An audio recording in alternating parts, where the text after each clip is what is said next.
गली के उस कोने में खड़ा पुराना मकान अब अपनी उम्र का बोझ साफ झलकाता था। दरवाजे की लकड़ी जगह जगह से उखड़ चुकी थी। छज्जे से सीमेंट झड़ रहा था और बरामदे में पड़ी चारपाई पर बैठी शांति देवी की आंखें जैसे उस मकान की थकान को ही बयां करती थी। उनका चेहरा झुर्रियों से भरा था, बाल सफ़ेद हो चुके थे और शरीर इतना कमज़ोर कि चलते वक्त डंडे का सहारा लेना पड़ता था। मगर उनकी आंखों में अब भी एक अजीब सी गहराई थी, जैसे उनमें अनगिनत कहानियां दबी हों। वो बरामदे से गली के बच्चों को खेलते हुए देखती और मन ही मन सोचती, काश मेरा बेटा भी इतना निश्चिंत होकर हंसता और खेलता। शांति देवी की बेटे अजय की जिंदगी अब दौड़ते शहर के कामकाज में उलझ चुकी थी। सुबह होते ही वह दफ्तर के लिए निकल जाता था। रात को थका हारा लौटता, घर आकर बस मोबाइल में व्यस्त हो जाता या सो जाया करता था। उसके पास अब अपनी माँ से बैठकर बात करने का भी वक्त नहीं था। बहुनीति पढ़ी लिखी और तेज तर्रार थी, घर अच्छे से संभालती, बाहर वालों के सामने हमेशा सलीके से पेश आती, मगर सास के साथ उसका रिश्ता सिर्फ औपचारिकताओं तक सिमट गया था। कभी पूछ भी लेती तो ऐसे लहजे में कि उसमें अपनापन कम और बोझ ज़्यादा झलकता था। बरसात की एक दोपहर थी। आकाश में बादल गरज रहे थे और बारिश की बूंदें जमीन से टकराकर मिट्टी की सुगंध फैला रही थीं। शांति देवी बरामदे की चारपाई पर बैठी बूंदों को जमीन पर गिरते हुए देख रही थी। उनकी आंखों में अतीत की परछाइयां उभरने लगी थीं। उन्हें याद आया कि जब अजय छोटा था तो कैसे बारिश में भीगने की जिद करता था। वो हंसते खेलते उसे आंगन में जाने देती, फिर दौड़कर आंचल से उसके सिर को ढक लेती थी। उन दिनों उनकी दुनिया बस बेटे की मुस्कान में ही बसती थी, लेकिन आज वही बेटा उनके लिए वक्त नहीं निकाल पाता था। तभी रसोई से नीति की आवाज़ आई, मां जी बरामदे में क्यों बैठी हैं? बारिश की छींटें अंदर आ रही हैं, बीमार पड़ जाएंगी तो फिर दवा दवाई का झंझट मुझे ही उठाना पड़ेगा। उसका स्वर चिंता से ज़्यादा शिकायत भरा था। शांति देवी ने धीरे से मुस्कुराकर कहा, ठीक है बहू, और उठकर धीरे धीरे कमरे की ओर चली गई। उनके चेहरे की मुस्कान के पीछे दर्द छिपा था, जिसे कोई देख नहीं पा रहा था। रात का समय था, घर में सब सो चुके थे, लेकिन शांति देवी को नींद नहीं आ रही थी। उन्होंने धीरे से अलमारी खोली और एक पुरानी लाल डायरी निकाल ली। यह डायरी उनकी सबसे बड़ी हमराज थी। उसमें उनके सपने दर्ज थे। कभी पहाड़ों पर घूमना है, अपने आंगन में बगीचा लगाना है, पोते पोतियों की हंसी सुननी है, कभी खुलकर हंसना है। पन्नों पर लिखे ये शब्द उसकी आंखों में नमी भर रहे थे। उन्होंने डायरी को सीने से लगाया और बुदबुदाई, हे भगवान, क्या ये सपने मेरे साथ ही मिट्टी में मिल जाएंगे? सुबह की धूप धीरे धीरे आंगन में उतर रही थी। पक्षियों की चहचहाहट गली में गूंज रही थी, लेकिन शांति देवी के मन में सन्नाटा पसरा था। वो बरामदे में बैठी धीरे धीरे चाय की चुस्की ले रही थी। उनकी निगाहें सामने के मकान पर टिकी थी, जहाँ पड़ोस की सुधा अपने पोते के साथ खेल रही थी। पोता उसकी गोद में बैठकर खिलखिला रहा था और सुधा पूरे मोहल्ले में उस मासूम की सी हंसी से रौनक भर रही थी। शांति देवी की आंखों में पानी भर आया। उन्होंने मन ही मन कहा, काश मेरे घर में भी ऐसी किलकारियां गूंजती। लेकिन बहू नीति का अभी तक बच्चा नहीं था। हर बार जब मोहल्ले में कोई बच्चा उनकी ओर बढ़ता तो नीति तुरंत कहती, माँ जी, इन सब का पीछा मत कीजिए, आपको तो बस बच्चों से खेलना अच्छा लगता है, अपनी उम्र देखिए। इन बातों से शांति देवी के दिल में और गहरी चुभन होती। पड़ोस की औरतें अक्सर उनके पास बैठ जाती और ताने कसती, अरे शांति बहन, आपकी तो किस्मत ही देखिए, पढ़ी लिखी बहू मिली, लेकिन आपको कहाँ पूछती है। हमने तो सुना है कि वो आपकी ज़रा सी भी सेवा नहीं करती। शांति देवी बाहर से मुस्कुरा देती, लेकिन भीतर उनका मन रो उठता। वो किसी को क्या समझाती कि उनकी बहू बुरी नहीं है, बस उसका दिल अभी तक उसके साथ जुड़ा नहीं है। वो चाह कर भी अपनी तन्हाई किसी से बांट नहीं पाती थी। कुछ दिनों बाद करवा चौथ का त्योहार आया। मोहल्ले की औरतें लाल साड़ियों में सजी, हाथों में मेहंदी लगाए इधर उधर घूम रही थी। नीति भी सजी धजी थी, उसने बड़ी मेहनत से पूजा की थाली सजाई थी। शांति देवी चुपचाप कोने में बैठी यह सब देख रही थी। उनके मन को अतीत की यादें घेरने लगी, जब वो जवान थीं और अपने पति के लिए करवा चौथ का व्रत रखती थीं। वो कैसे पूरा दिन बिना खाए पिए रहती थीं और रात को चांद देखकर पति की लंबी उम्र की दुआ मांगती थीं। उस वक्त उनके पति उन्हें हंसाकर कहते, तुम्हारा व्रत ही मेरी लंबी उम्र की वजह है। लेकिन अब वो पति कब के दुनिया छोड़ गए और शांति देवी अकेली रह गईं। नीति चांद देखने की तैयारी कर रही थी। तभी शांति देवी बोली, बहू मेरी भी पूजा की थाली निकाल दो, मैं भी अपना व्रत खोल लूंगी। नीति ने चौंक कर कहा, माँ जी आप क्यों तकलीफ करती हैं, आपकी उम्र में ये सब किस लिए, रहने दीजिए। उसका लहजा हल्का सा रूखा था। शांति देवी चुप हो गईं। उन्होंने किसी से कुछ नहीं कहा और चुपचाप अपने कमरे में चली गईं। वहां बैठकर उन्होंने अपने पति की तस्वीर उठाई और आंसुओं में डूबकर कहा, देखो जी अब तुम्हारे बिना ये व्रत भी अधूरा लगता है। काश तुम होते। उनकी सिसकियां कमरे में दीवारों में गुम हो गईं। दिन बीतते गए लेकिन अकेलापन और गहराता गया। रात को अक्सर शांति देवी करवटें बदलते हुए सोचती, क्या बहू मुझे कभी बेटी की तरह अपनाएगी। कभी कभी उन्हें लगता कि शायद वो बोझ बन चुकी हैं। कई बार उन्होंने भगवान से दुआ की, हे प्रभु अगर मुझे ऐसे ही जीना है तो मुझे अपने पास बुला लो। लेकिन अगले ही पल बेटे का चेहरा सामने आ जाता और वो सोचती, नहीं अजय मुझे खो देगा तो किस सहारे जिएगा। फिर एक दिन ऐसा आया जब घर में अचानक हलचल मच गई। सुबह सुबह बरामदे में अचानक जोर की आवाज़ हुई। नीति दौड़कर पहुंची तो देखा कि शांति देवी जमीन पर गिर पड़ी हैं। उनके हाथ से पानी का गिलास टूट चुका था। वो बेहोश थी। नीति घबरा गई। उसने तुरंत अजय को फ़ोन किया और डॉक्टर बुलवाया। कुछ ही देर में डॉक्टर आया। उसने उनकी जांच की और गंभीर स्वर में बोला, इनके शरीर में कोई बड़ी बीमारी नहीं है। असली बीमारी इनके मन में है। इन्हें बहुत अकेलापन महसूस हो रहा है। इनके सपने अधूरे रह गए हैं और इन्हें परिवार का साथ नहीं मिल रहा है। यही कारण है कि इनका शरीर धीरे धीरे जवाब दे रहा है। डॉक्टर की बात सुनकर अजय चुप रह गया, लेकिन नीति का चेहरा जैसे पत्थर हो गया। पहली बार उसे एहसास हुआ कि उसने अपनी सास की हालत को कभी समझा ही नहीं। वो हमेशा उन्हें केवल एक जिम्मेदारी की तरह देखती रही।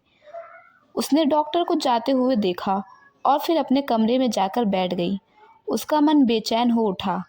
तभी उसकी नज़र अलमारी पर पड़ी जो थोड़ी खुली हुई थी। उसने झिझकते हुए अलमारी खोली और वहाँ पड़ी लाल डायरी उठा ली। नीति ने कांपते हाथों से लाल डायरी खोली। उसकी पहली नज़र उस पन्ने पर पड़ी जहाँ स्याही के हल्के से धब्बे थे, शायद आंसुओं के निशान। उसने धीरे धीरे पढ़ना शुरू किया। लिखा था, आज अजय दफ्तर से देर से लौटा। मैंने इंतज़ार किया था कि वो मेरे साथ बैठकर खाना खाएगा, लेकिन उसने मोबाइल पर नज़रें गड़ाए ही खाना निपटा लिया। मैं चाहती थी उससे थोड़ी बातें करूं, लेकिन उसने कहा कि मैं थक गया हूँ। मेरा मन बुझ सा गया। काश कोई होता जिससे मैं दिल की बातें कह पाती।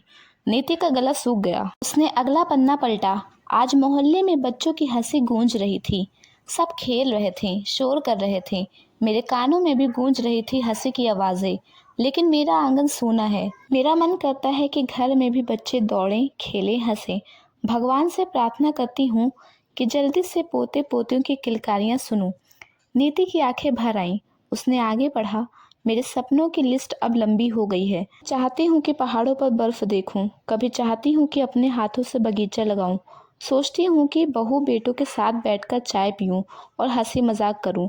पर जाने क्यों मुझे लगता है कि ये सब बस कागज़ तक ही सीमित रह जाएगा। शायद मेरे जाने के बाद ही ये पन्ने मेरी अधूरी इच्छाओं की गवाही देंगे। ये शब्द पढ़ते ही नीति के भीतर कुछ टूट सा गया। उसने डायरी को सीने से लगाया और फूट फूट कर रो पड़ी। बरसों से उसने अपनी सास को सिर्फ एक जिम्मेदारी समझा था, पर आज पहली बार उसे उनकी आत्मा की तड़प दिखी। उसे लगा जैसे कोई आईना उसके सामने रखा गया हो, जिसमें वह खुद को देख रही हो। ठंड कठोर औरत जिसने कभी अपनी सास की आंखों में छिपे दर्द को नहीं समझा। रात भर नीति को नींद ही नहीं आई। वो बार बार डायरी पढ़ती रही। हर पन्ने के साथ उसके दिल पर बोझ पड़ता गया। कभी लिखा था, आज बहुत मन किया कि बहू के साथ रसोई में काम करूं, पर उसने कहा कि आप आराम कीजिए। क्या आराम का मतलब अकेलापन होता है? कभी लिखा था, मैंने सोचा बहू के लिए एक स्वेटर बुनूं, पर उसने कहा कि मार्केट से ले आएंगे। मेरे हाथों की गर्माहट शायद किसी को चाहिए ही नहीं। नीति ने आंखें बंद की तो उसे याद आया कि कितनी बार उसने सास की कही छोटी छोटी बातों को नज़रअंदाज कर दिया। जब सास उसकी पसंद पूछती तो वह जल्दी से जवाब टाल देती। जब सास बरामदे में बैठकर बाहर देखती रहती तो वह सोचती कि ये बूढ़ी औरत को तो बस दूसरों के काम में दिलचस्पी है। लेकिन आज समझ आई कि वो दरअसल अपने अकेलेपन को बाहर झांककर बांटने की कोशिश करती थी। सुबह होते ही नीति ने ठान लिया कि अब सब बदलेगा। उसने चुपचाप रसोई में जाकर 2 कप चाय बनाई। एक कप लेकर वह सास के कमरे में गई। शांति देवी अभी अभी उठी थी, चेहरा पीला और थका हुआ था। नीति उनके पास बैठ गई और धीरे से बोली, मां जी चाय पिए, मैंने आपके लिए बनाई है।